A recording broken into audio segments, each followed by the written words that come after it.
مرتد ہو جانے والی ماں کو پرورش کا حق حاصل نہیں ہوگا۔ چنانچہ جو عورت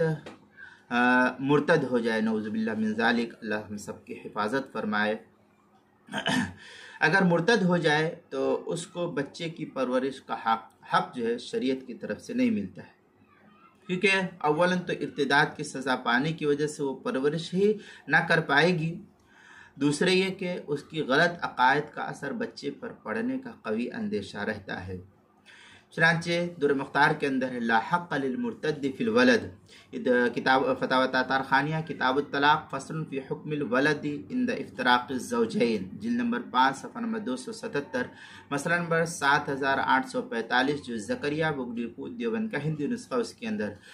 در مختار کے اندر ہے، تثبت للام الا ان تكون مرتدة فحتى تسلم لانها تحبس، یہ در مختار کی عبارت ہے، کتاب الطلاق باب الحضانہ، جلد نمبر 5 صفحہ نمبر 253، جو زکریہ بک ڈپو دیوبند کا ہندی نسخہ اس کے اندر کتاب المسائل 5ویں جلد صفحہ 444 پر بھی اس کو نقل کیا گیا ہے۔